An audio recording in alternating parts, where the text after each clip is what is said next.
Buenas tardes, compañero y compañera licenciada. Nosotros somos el grupo número 2 que expondrá sobre la ortografía y la lectura. Somos 3 miembros, pero no pudo asistir una. Somos Helen Cristabel Montoya y yo, Axel Alessandro Sánchez. Nuestro tema se trata sobre la ortografía y la lectura. La presente será una exposición en la que hablaremos sobre los diferentes cambios ortográficos que se han sido realizados en 2010 por la RAE, así como hablaremos de otros temas como la lista enorme sobre el uso de mayúsculas, así como el reciente lenguaje inclusivo, y solucionaremos algunas dudas frecuentes que se encuentran en nuestra lengua. A diferencia de otros temas, este es netamente teórico, o sea que es puro bla, bla, bla. Así que es difícil la representación gráfica de los mismos de una manera que no sea a través de las palabras o la escritura. Y en algunos casos, la misma definición, cuando lo leamos en voz alta, resultará hasta redundante. Así que haremos lo mejor posible para que surja un poco más orgánico y que no sea tan aburrido. Nuestros principales objetivos son dos. El primero es llevar hacia ustedes la actualización de las reglas ortográficas que, a pesar de que tengan 11 años ya en vigencia, muchas personas aún las desconocen. Pero no un afán de menospreciar a ustedes, a aquellos que las ignoran, sino de informarlas porque deben actualizarse hacia ellas y es mejor tarde que nunca. El segundo objetivo es terminar por instalar a ustedes mismos que, al aprenderlas o refrescarlas, terminen por promover estos cambios y sugerencias que irán aprendiendo, para que estas mismas lleguen a más personas que quizás las desconozcan o que simplemente tengan algún dato que no poseían. La principal pregunta es ¿por qué y cómo surgen los cambios de la ortografía en 2010? El 6 de noviembre de 2010, la RAE junto con la SALE, o sea, la Asociación de Academias de la Lengua Española, comunicaron que realizarían una serie de cambios en el español, que fueron ratificados 22 días después, el 28 de noviembre, en reunión del marco de la Feria Internacional del Libro en Guadalajara. Fueron aprobados el 17 de diciembre del mismo año y es el día en el que se presenta la ortografía de la lengua española, la nueva versión que terminó sustituyendo a la vigente de 1999. Dentro de los motivos de los que surgen estos cambios, muchos académicos acordaron que eran modificaciones necesarias y que urgían por razones históricas, científicas y hasta reflexivas. Estas son la lista de cambios realizados, que poco a poco iremos explicando uno a uno. Por ejemplo, fueron excluidos los dígrafos ella y che del alfabeto, se oficializó un solo nombre para cada letra, también hicieron la sustitución hacia la Q etimológica, que proviene del latín y de algunos extranjerismos, se han eliminado las tildes de triptongos y diptongos en palabras monosílabas, también la tilde diacrítica en el adverbio solo y en los pronombres demostrativos, la supresión de la tilde diacrítica en la disyuntiva o entre cifras, hay nuevas normas sobre la escritura de los prefijos y hay una equiparación en el tratamiento ortográfico de extranjerismos y latinismos. Empecemos por los dígrafos ella y che.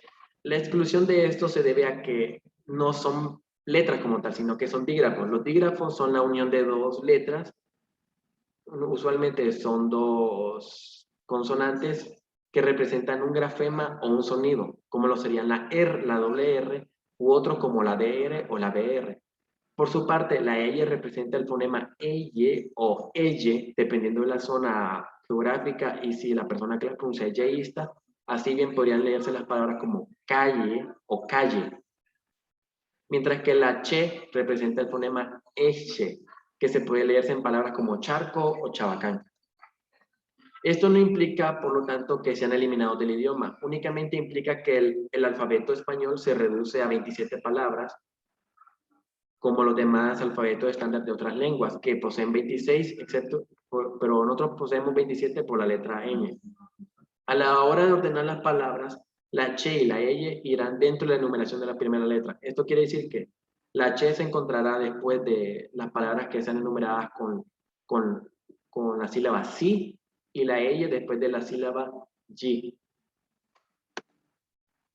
La sustitución de la Q etimológica es por el hecho de que el fonema K, que es representado con la Q en el dígrafo QU, como en la palabra queso, quisiera, quisiéramos, solo se usa con las vocales E e I.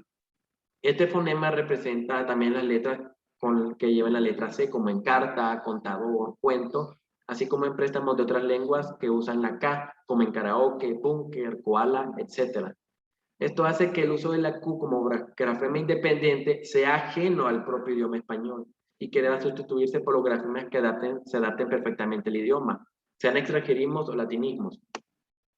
Así palabras inglesas como quark o quasar, o latinismos como quorum o exequatur, deberán escribirse con C, quark, quasar o quorum y exequatur, todas con C respectivamente. De conservarse la Q etimológicamente, se escribirán o bien en cursiva o entre comillas. En caso de nombres propios o topónimos, o sea, nombres de lugares, se recomienda solo aplicar la regla a nombres mayores como países o ciudades. Por ejemplo, escribir Qatar con C irá con K en vez de los etimológicos Qatar con Q irá con Q. Así que cuando, por ejemplo, ustedes quieran referirse al Mundial de Fútbol 2022 de Qatar, deberán escribirla con C en vez de una Q. También se eliminaron las tildes y los diptongos y triptongos en los monosílabos. Los diptongos y triptongos se definen como la secuencia de vocales en una misma sílaba y se debe delimitar como diptongo o triptongo. Son diptongos cuando tienen dos vocales seguidas como en cuero, perdón, o en triptongos como en opioide. Pero también existen algunos fenómenos llamados hiatos, que son cuando dos vocales están juntas pero no se pronuncian en la misma vocal, perdón, en la misma sílaba, como ejemplo en línea o cachurequeada, o sea, van separadas. Pero no existe una uniformidad en cuanto a cómo pronunciar las diferentes vocales en una misma secuencia de una sílaba. Así habrán personas que podrían leer cuero o opioide en vez de opioide. Así que en el 99 se establecieron una serie de convenciones para identificar y considerar qué combinación de vocales se consideran diptongos o triptongos, para así saber aplicar las reglas ortográficas de acentuación. Independientemente de su articulación real en las palabras que se encuentran, se consideran diptongos con vocal abierta A, E, O, seguidas o precedidas de vocales cerradas átonas, I, U. Por ejemplo, confiar, doy, diario, afeitar, guión, acuario. De igual forma, se consideran la combinación de dos vocales cerradas donde la tónica será la segunda, como en las palabras triunfo, diurno, ruido, huir. Asimismo, se considera triptongo a la combinación de una vocal abierta entre dos cerradas, pero son mayormente encontradas en conjugaciones con el pronombre vosotros en el español de España, como en actuáis, puntuéis, y algunas interjecciones como guau o miau. Otras palabras que podríamos encontrar con triptongo serían buey, güey, camagüey, etc. Aquí podemos ver un ejemplo en imágenes de los hiatos, los diptongos y los triptongos. Como podrán ver, hiato tiene KR, por ejemplo, una A y una E, pero no se pronuncian juntas, sino separadas. No existe caer, sino que es caer. Los diptongos aquí están que suenan juntos, hueso, peine, ciudad. Y los triptongos que podrán ver, está como limpia uñas, efectuáis, semiautomático, estudiéis o dioica. Por estas convenciones, muchas palabras antes consideradas por la pronunciación de ciertas secuencias vocálicas, como hiatos, que eran bisílabas, pasaron a ser monosílabas por la pronunciación estándar de las mismas en el resto de hispanohablantes. Aunque en el 99 ya establecía cómo pronunciarlas y escribirlas, las mismas permitían que quienes las pronunciaran como bisílabas, perdón, sigan acentuándolas, pero con las revisiones de 2010 esta opción se suprime totalmente y se establece que los monosílabos no se tilden en ningún caso. Esto no implica que se dicte que quienes las pronuncian diferente a lo estandarizado, la mayoría de los hispanohablantes, deban cambiar su forma de hablar. Sin todo lo contrario, solo se pide que no se tilden por ninguna razón.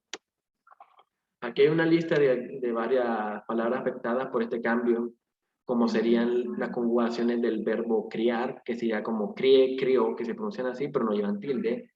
En las conjugaciones del verbo fiar, como podrán ver, fluir también, de freír, que sería frió, friáis, pero no se tildarán, fruir, guiar, el verbo guiar, que podemos ver guié, guió, que hay que aprender cómo se pronuncian, pero que no se van a nunca tildar. Y entre los nombres, perdón, entre los sustantivos que son afectados por esta supresión, encontramos las palabras guión, ión, mon, pión, prión, ruan y truan. Y ciertos nombres propios como ruan o sion. Y ahora las dejo con mi compañera Helen. Buenas tardes, licenciada y compañeros. Soy Helen y les vengo a hablar sobre los nombres de las letras del abecedario. Cada letra del abecedario tiene un único nombre. Sin embargo, en las tradiciones hispanohablantes existen más de un nombre al que se le atribuyen a una o más letras. Así podemos encontrar como en la BE para la B, así como en la B pequeña para la V. Tenemos aquí algunos ejemplos de los nombres de las letras del abecedario, como A, B, C, D, E, F, G, H, I, J, K, L, M, N, Ñ, O, P, Q, R, S, T, U, V, W, X, Y, Z. Todo esto sin afán de privar la libertad de cada hablante y país de seguir utilizando cada nombre con el que comúnmente se usa.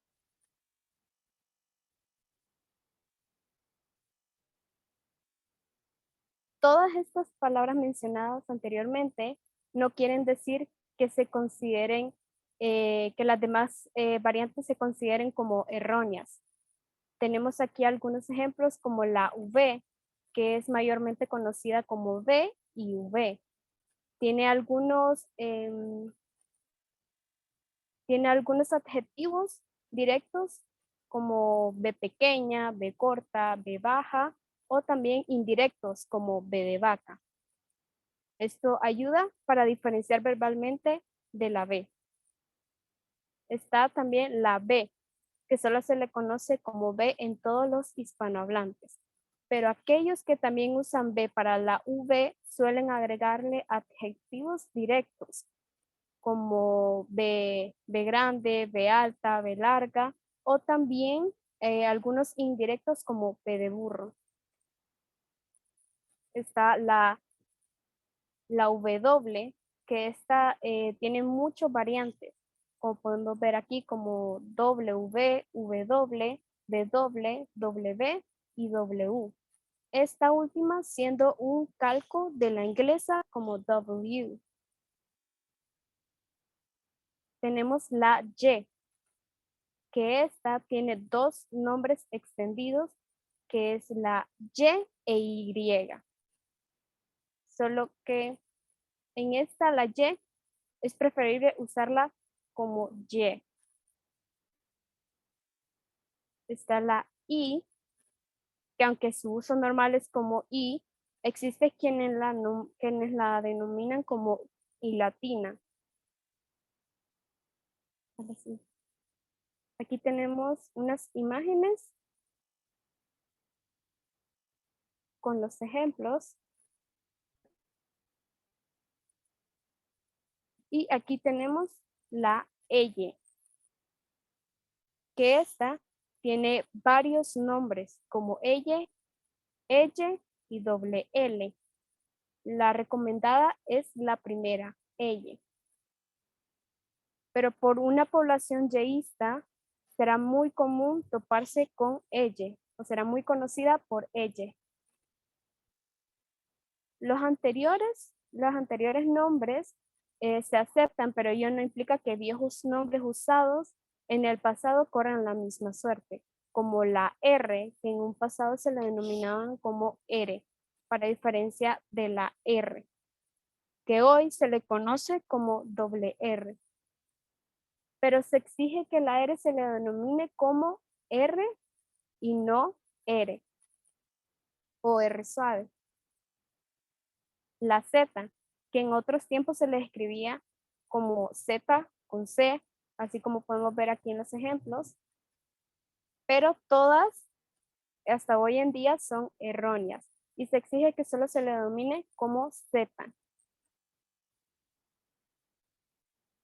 Ahora hablaremos sobre el uso de las mayúsculas. Las palabras pueden escribirse en minúsculas con mayúscula inicial o enteramente en mayúsculas. Está siguiendo una exhaustiva lista de reglas, como ser la primera palabra en una oración de siglas como ONU y RAE, en numeración romanas, de carácter informativo o legal, y en la literatura para expresar algún sentimiento o énfasis, etc. Aquí vamos a mencionar algunas de sus reglas, que la primera es: las mayúsculas están sujetas a las reglas de acentuación y diéresis, como ángel, león y antigüedad. Se usarán en nombres propios de personas, animales, así como Federico y Firulais. Cosas singularizadas como la tizona, la capital y la frontera.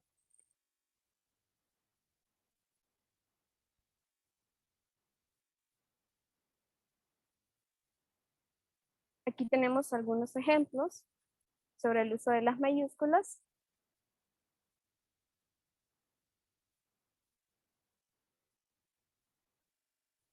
Y también después de puntos suspensivos si la idea principal se da por concluida, excepto en caso contrario, así como vagué por aquí, por acá, por acuya. Después del uso de dos puntos, después de un saludo en una carta, después de un verbo fundamental jurídico, repetición de una cita o palabras textuales. Luego de signos de interrogación y exclamación irá mayúscula si la idea de la pregunta de exclamación culmina, excepto cuando éstas solo formen una parte del enunciado o sean una sucesión de preguntas o exclamaciones, como por ejemplo, ¿qué será de mí? Me pregunto siempre al despertar y demás. Tenemos los topónimos. Los topónimos como Tegucigalpa, La Ceiba, todas estas, cuando vayan acompañados de artículos, estos solo irán en mayúsculas si forman parte del nombre como tal y no incluido por tradición, como El Salvador, los Estados Unidos, etc. Y cuando se usen preposiciones, estos irán separados como reliquias robadas del Cairo. También están en los apellidos, Sánchez, García, pero solo cuando contengan preposiciones o artículos, estos irán en minúsculas cuando sean acompañados del nombre de pila.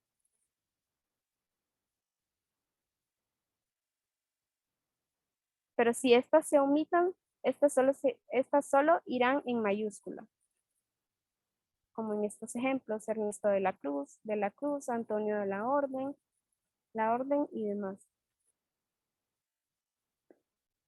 También estos irán en nombres de dinastías, como los Borbones, Bolsones, todo eso excepto si son usados como adjetivos. En los apodos, sobrenombres y seudónimos irán en mayúscula.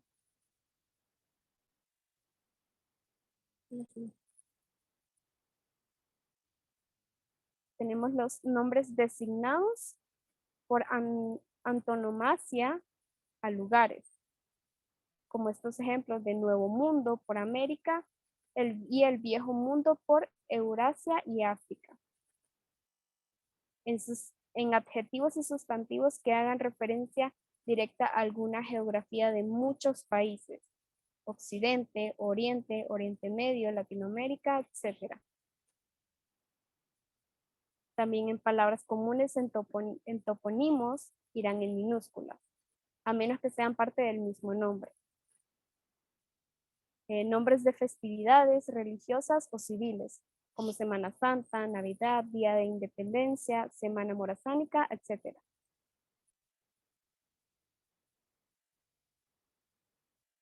También están por antonomasia, cuando se refieren a personajes históricos o divinidades, como Dios, Jesucristo o la Virgen. En títulos, cargos y nombres dignos van en mayúscula cuando se refieren a alguien en concreto, pero no específico porque se encuentre dentro del contexto o conocimiento general, como el Papa decidió visitar el país.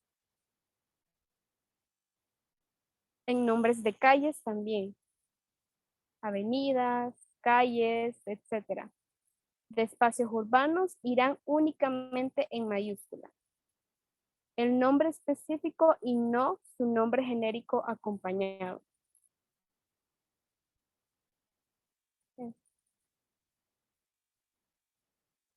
También en nombres de galaxias, estrellas, planetas y demás astros. Saturno, Venus, Andrómeda, etc. De los puntos cardinales y del horizonte cuando se refieran en su significado primario o cuando sean parte del nombre de una región o país.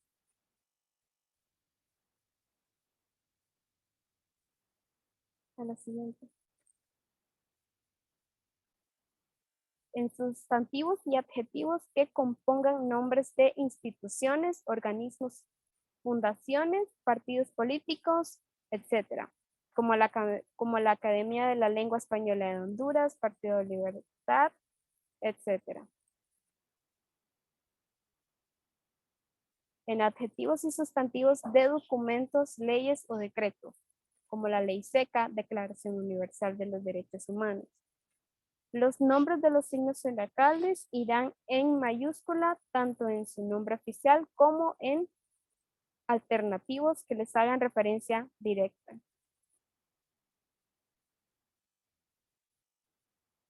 Todo esto excepto si se usa como un adjetivo hacia una persona.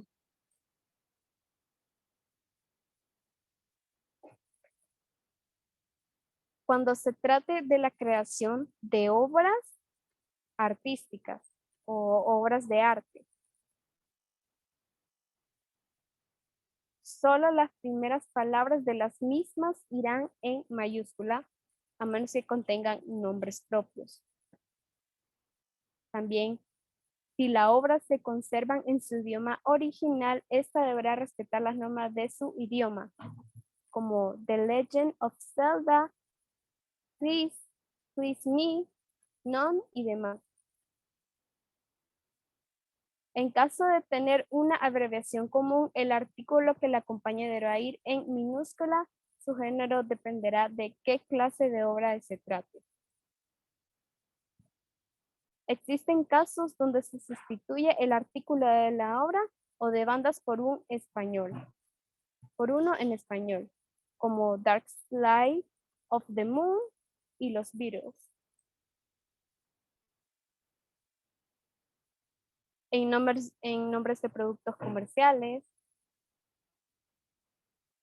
tampoco irán en mayúsculas los componentes activos y demás químicos de los medicamentos, pero sí van en fórmulas que ya hayan sido registradas. En nombres de premiaciones o eventos importantes, ámbitos deportivos y culturales, etc. Como la Goya, los Oscar, el Mundial, etc. Y cuando se refiera al objetivo del premio, irán en minúscula. Coloque mi Grammy en la basura. Las categorías de los premios irán en minúscula, como la película de Iñárritu ganó 3 Oscars.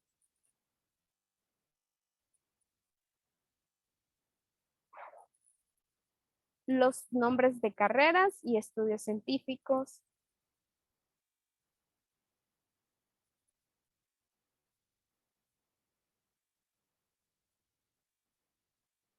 Nombres de edades y épocas históricas. Cómputos cronológicos, etc. En cuanto a adjetivos, estos irán en minúsculas, como el Imperio Romano, la Revolución Rusa, y asimismo nombres autonomásticos, como el Muro de Berlín, el diluvio y la Reconquista, etc.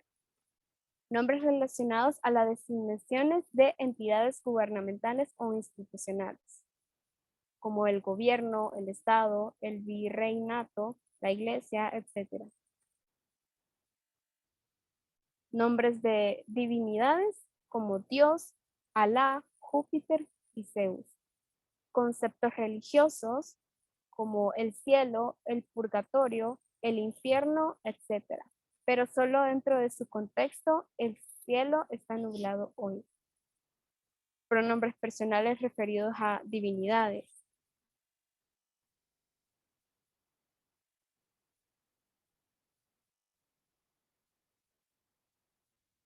Y únicamente la letra inicial de los dígrafos irán en mayúscula, como Chamalecón, China, Brunei, Guinea, Llantos, Tlaxcala, exceptuando si va todo en mayúscula.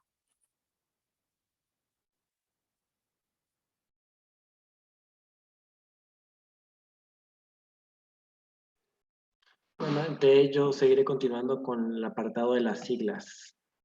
Cuando el dígrafo forma parte de una sigla, solo la inicial irá en mayúscula, como por ejemplo el PSC, Partido Comunista China, excepto si estas son de dos palabras totalmente distintas, como el CDCH, Centro de Desarrollo Científico y Humanístico. Las siglas irán sin puntos, excepto si son parte de una sucesión de mayúsculas, como ven en el ejemplo aquí. Si se abrevian únicamente dos palabras que se encuentren en plural, estas deberán repetirse. Por ejemplo, los Juegos Olímpicos deberán ir JJOO, por Estados Unidos dirá EEUU, por Recursos Humanos RRHH. Las siglas toman un género dependiendo de la palabra central de la misma. Así se dirá el SANA por el Servicio Autónomo o la UNA por la Universidad y así sucesivamente. Aquí hay algunos ejemplos de siglas, como por ejemplo ONU, CEP, CFI, IMSS, SEA. Aquí un ejemplo de los puntos en OTAN. Y aquí algunas siglas populares en Internet. Las siglas deberán pronunciarse como se lean, o sea, si fueran una palabra como cualquiera, como por ejemplo la AFA, la Asociación de Fútbol Argentina, debe pronunciarse la AFA. O bien deletreándose si no existe ninguna forma de articularse desde el principio. Por ejemplo, en las siglas del Fondo Monetario Internacional se deberá leer FMI. De estos deletreos suelen nacer nuevas palabras como la palabra LP, que viene de las siglas en inglés de long play, que se refieren a álbumes de larga duración. Hay algunas siglas que combinan ambas formas en un deletreo y una lectura fluida, como el CD-ROM. Y en la lengua oral es común pluralizar siglas cuando no se refieren a agentes específicos, pero en una escritura debe procurarse escribirlas con determinantes que indiquen su cantidad. Un ejemplo sería ONG. Existen muchas ONGs, pero cuando se escriba debe decirse representantes de muchas ONGs. Y debe evitarse por como se pueda en imitar a las reglas ortográficas inglesas, donde cuando se quiere hacer la pluralización de de una sigla, se agrega un apóstrofo de una S. Eso debe evitarse por cualquier forma.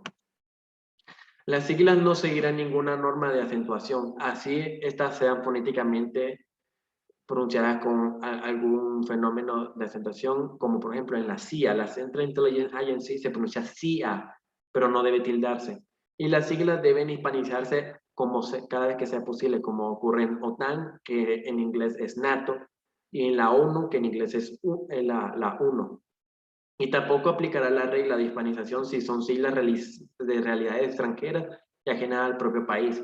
Por ejemplo, la KGB en español sería el Comité de Seguridad del Estado, pero en su idioma es el Comité Gosústavstvenovy versus Pasnosti. O sea, son cosas totalmente ajenas a nuestra realidad. Si se usa una sigla por primera vez, deberá escribirse su significado entre paréntesis, excepto si es de uso tan expandido y no existan chances de confusiones, y si es en otra lengua, aclararse después su significado, o bien solo dar la equivalencia en español y luego poner su sigla original entre paréntesis. Por ejemplo, La DEA sería la Drug Enforcement Administration, que en español debería ser el Departamento Estadounidense contra la Lucha de las Drogas, y las siglas SANU en español deberían ser Unión Nacional Africana de Zimbabue. Por su parte, los acrónimos se identifican si en su composición tienen más de 4 letras, debiéndose usar la primera letra en mayúsculas si se trata de entidades gubernamentales internacionales o de otra índole como la UNICEF, la UNESCO, Condutel, SINAGER, etcétera, mientras que irán en minúsculas si se trata de objetos o cosas comunes como un ovni, el SIDA, COVID, etcétera. Y estos deben seguir las reglas de acentuación respectivas. Por ejemplo, láser deberá tildarse en la A, modem igual, en la gas, códice, etcétera. Aquí algunos ejemplos de siglas y de acrónimos. Aquí tenemos COVID como se compone de CO por corona, V por virus y disease, por la D por disease y 19 por el año en que fue el primer caso reportado. Los Juegos Olímpicos, aquí está JJOO, FENAFUT, aquí como ven es la Federación Nacional Autónoma de Fútbol de Honduras, y como es un acrónimo se escribe FENAFUT para que sea una pronunciación fluida. Ahora lo vuelvo a dejar con mi compañera Helen. Ahora hablaremos sobre las nuevas reglas para prefijos. Aquí van algunas reglas, que la primera es que deberán ir soldados a la base que afectan cuando éste esté constituida por una sola palabra, como súper bien, super extra, ex estrella, ex marido, antidrogas, consignado, prepago, etc. Todas estas van sin guión. Se considerará incorrecto si están unidos con guión o dejando un espacio vacío, como estos ejemplos de antidroga. Si la palabra es una composición de muchos prefijos, todos deberán ir soldados, como por ejemplo antipostmodernista, etc. La única ocasión donde deberán ir con guión es cuando la base sea con mayúscula, para evitar la anomalía de mayúsculas intermedia, como mini USB, anti-jo, pro gobierno. Algunas de estas van con guión. También se usará si la base es un número. Solo irán entre espacios vacíos si la base es pluriverbal, o sea que esté constituida por varias palabras, o pro derechos humanos. También se recomienda suprimir vocales, que estas vocales sean repetidas.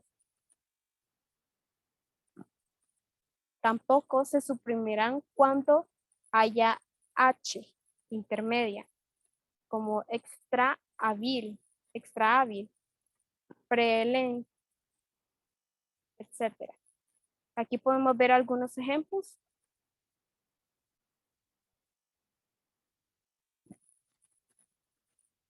También en el prefijo post guión se añadirá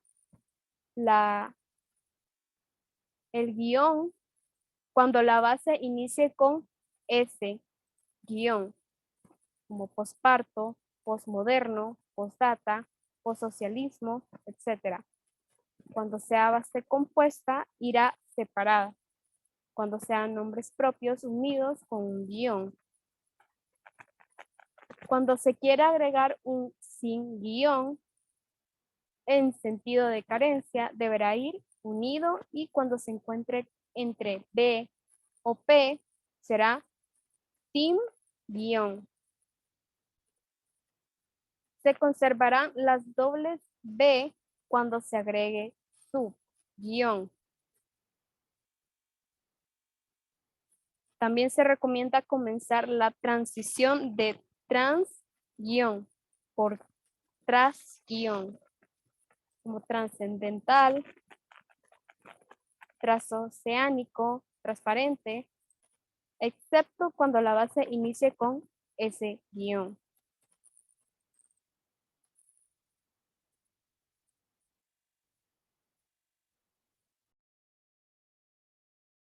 Bueno, ahora yo hablaré otra vez, pero esta vez sobre la supresión de las tildes diacríticas en el adverbio solo y en los pronombres demostrativos. Para entender esta regla, primero hay que explicar qué es la tilde diacrítica. La tilde diacrítica es una tilde que se aplica hacia palabras monosílabas cuando estas tienen dos formas de pronunciarse, una tónica y una átona, como en más, que se signifique cantidad, o más, que sea sinónimo de pero. Antes se solía tildar las palabras solo cuando equivalía al adverbio solamente, como por ejemplo en solo hay que investigar unas cosillas, y los demostrativos esto, eso y aquello, y sus formas en masculino, femenino y plural, pero hoy en día ya no tienen razón de tildarse, porque bajo las reglas de acentuación no se tildan bien por ser graves y terminar en vocales o en la terminación S, y en el caso de la palabra aquel, por ser aguda y terminada en una consonante que no es ni vocal, ni N o S.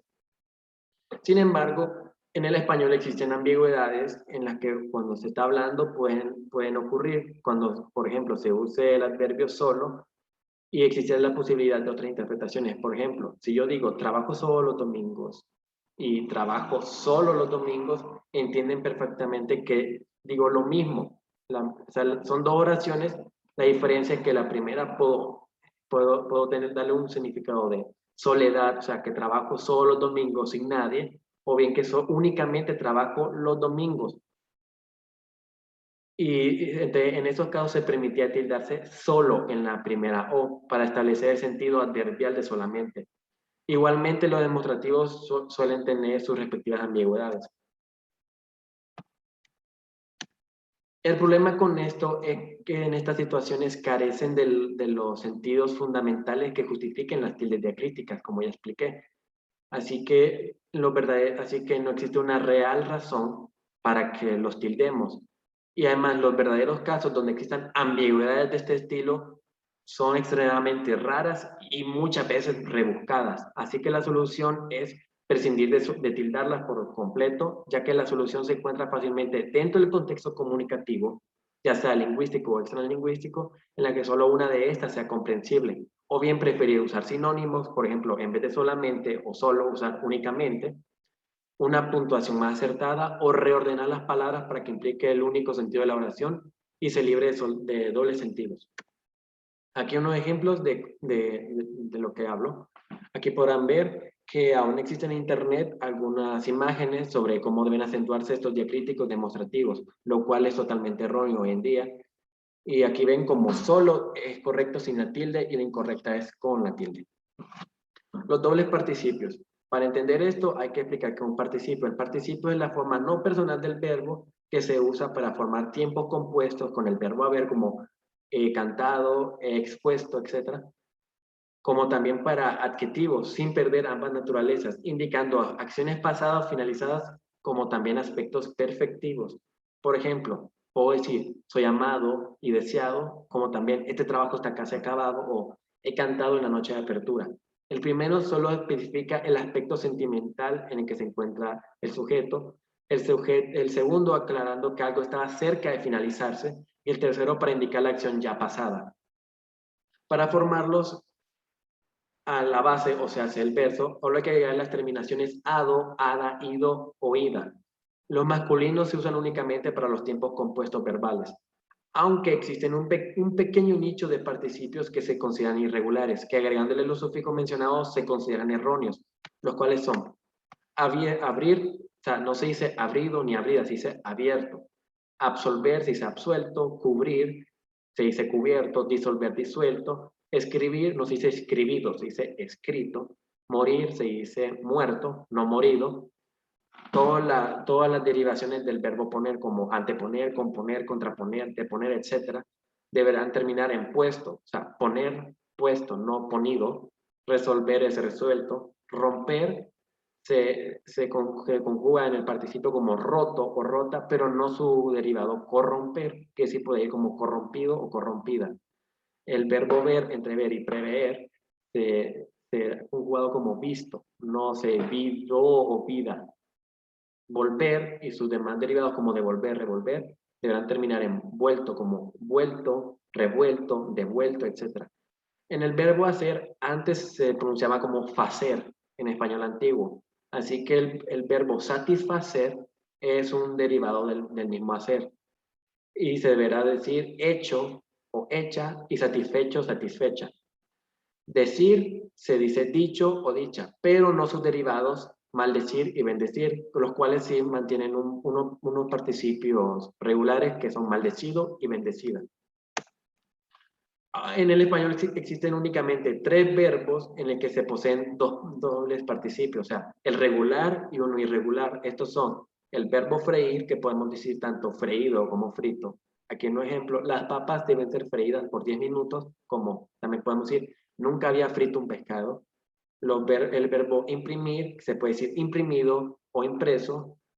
Has impreso demasiadas copias, olvidé que ya había imprimido estos papeles. Y el verbo proveer, que puede ser proveído o provisto. Hemos sido provistos de sabiduría, aún no nos han proveído como quedaron esos politiqueros. Cada uno con sus respectivos derivados, como por ejemplo refreír, reimprimir, desproveer. Todo esto deberán conjugarse de ambas formas. Cada quien decide cuál es su preferida. Aquí unas imágenes que muestran lo ya hablado, con los ejemplos de volver vuelto, ver visto, los dobles participios, aquí lo explica en esta pizarra, en esta imagen, y los participios que pueden ser regulares como probado o irregulares escritos. Pero debemos aclarar una cosa. El español conserva varios adjetivos que derivan del latín, que hoy en día se consideran erróneos conjugar. Por ejemplo, extinto, confuso, fijo, maldito, presunto, etc. O sea, son adjetivos.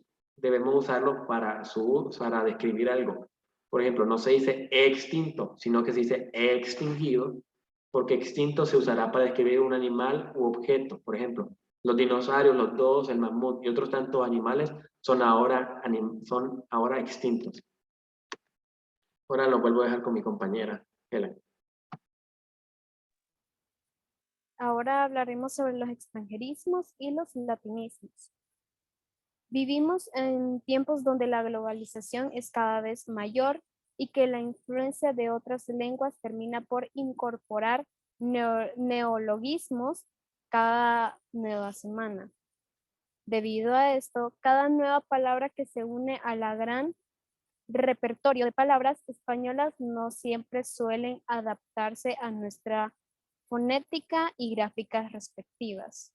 Por lo tanto, exhorta a que éstas sean marcadas de alguna manera para indicar su procedencia foránea, pudiendo escoger o bien la letra cursiva, como me compré el nuevo smartphone, o entre comillas, como estamos entre la creme de la creme, o bien solo recurrir a equivalencias disponibles que le den la misma idea que la etimológica. Sin embargo, existen palabras y existirán más que se sometan a cambios gráficos fonológicos, que los hagan propios del español, también sometiéndose a las reglas de acentuación, como ser tweet por tweet, ballet por ballet, padel por paddle, basketball por basketball, curiorum por quorum, etc. Con lo que se respecta a locuciones y dichos de otras lenguas o del latín, correrán el mismo destino, o se escriben en cursiva, entre comillas, o se buscan equivalencias que den la misma idea. Aquí algunos ejemplos. Es gran fan de los espaguetis westerns. Es gran fan de los filmes de vaqueros. La situación fue de a poco increciendo hasta que estalló el conflicto. La situación fue aumentando hasta que estalló el conflicto. Aquí tenemos otras, como el examen post-mortem reveló indicios de envenenamiento, la autopsia al fallecido. Hoy día se busca que mantengamos el statu quo. se busca que vivamos en armonía. Está también, ella es como una femme fatale, sacada de las películas. Es una mujer fatal sacada de las películas.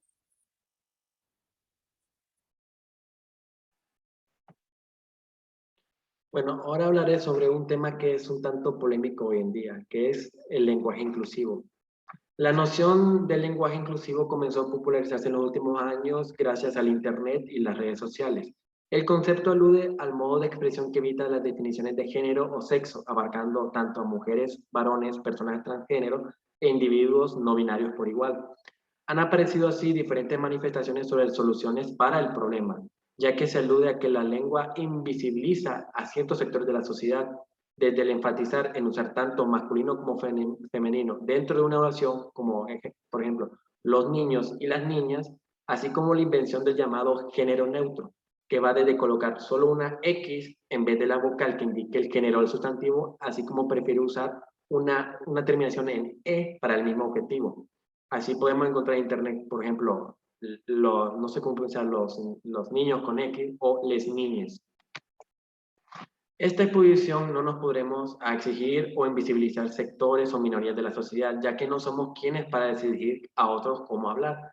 Así que solo diremos que cada quien es libre de hablar su lengua como le parezca, pero en palabras de la RAE con respecto a esta problemática, dice así, y cito, culpar de sexismo a la lengua es una acusación tan inconsistente como tildar de ponzoñosa una copa por haber contenido veneno.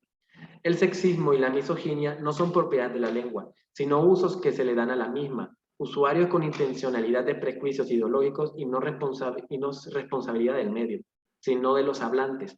Y la mejor manera de corregir estos errores no es desde la gramática, sino desde la educación al erradicar los prejuicios sociales.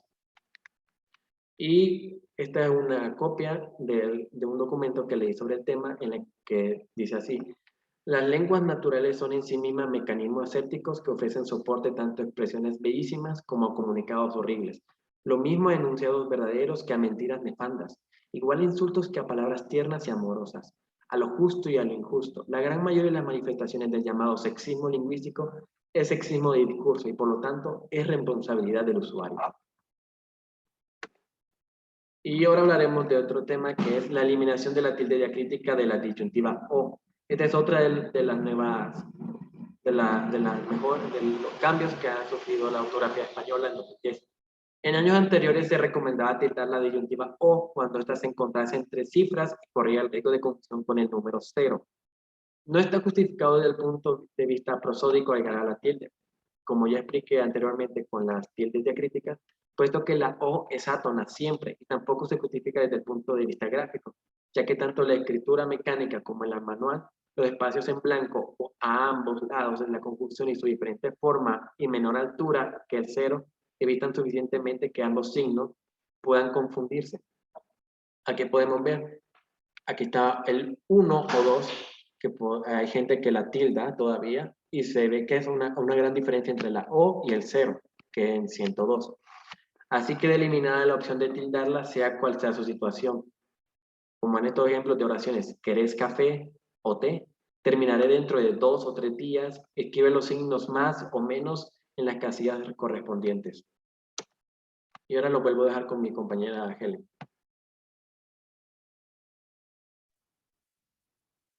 Ahora hablaremos sobre algunos argumentos y justificaciones sobre dudas gramaticales. En cualquier idioma, siempre existirán dudas sobre una o varias con respecto a las correctas formas de pronunciar ciertas palabras, escribirlas, conjugarlas y hasta cómo estructurarlas. Aquí no responderemos la infinidad que podrían existir, sino a las comunes que se presentan en el habla común, que hasta causan discusiones y correcciones entre nosotros mismos al creer una u otras correctas. Aquí tenemos algunas dudas o preguntas, como por ejemplo, ¿es vaso con agua o vaso de agua? Ya todo esto está aclarado en otros documentos vía Twitter por la RAE, que nos especifica que ambas son correctas, ya que la preposición D no solo introduce la composición de un objeto, sino que también su contenido, como vaso de leche, de vino, etc. También otra pregunta que se hace es, ¿se dice recto o derecho? Ambas formas, según la RAE, son igualmente adecuadas, según el diccionario académico. El adjetivo recto en una de sus aceptaciones significa dicho del movimiento o de una cosa que se mueve. Otras preguntas muy comunes es, ¿hubo o hubieron? Las dos son correctas. Tenemos aquí algunos ejemplos sobre su uso correcto y sobre su uso incorrecto. También otra pregunta es, ¿más peor o más mejor? Esta es incorrecto usar estos conjuntos. El adverbio más únicamente se emplea ante adjetivos que denoten propiedades graduables. O sea, para indicar que esos adjetivos están siendo superlativos. Y peor y mejor no son superlativos de sus adjetivos base, malo y bueno, respectivamente. No habría razón para hacer superlativos los ya superlativos. Y hablando sobre la pregunta de hubo o hubieron, hay que especificar por qué ambas son correctas. La forma verbal hubieron es la que corresponde a la tercera persona del plural del pretérito perfecto simple o indicativo del verbo hacer. Así que se usa para conjugar con con pronombres. Por ejemplo, hubieron terminado, o sea, ellos hubieron terminado o ustedes hubieron comido. Pero es incorrecto cuando no se conjugue como tal, sino que se especifique cantidad. Por ejemplo, será incorrecto decir hubieron muchos voluntarios o no hubieron problemas para entrar al concierto. Lo correcto es decir hubo, porque no hay un pronombre específico para estas oraciones. O sea, no existe como tal el pronombre o el sujeto que lo indique. Así que deberá decir, hubo muchos voluntarios y no hubo problemas para entrar al concierto. Y así muchas más oraciones que puedan surgir. Así que podemos concluir con todo esto visto que, que los cambios ortográficos en 2010 son parte de la lengua, o sea, debe estar en constante cambio la lengua y que no podemos seguir con viejas reglas una vez que éstas se vuelvan obsoletas para los tiempos de hoy.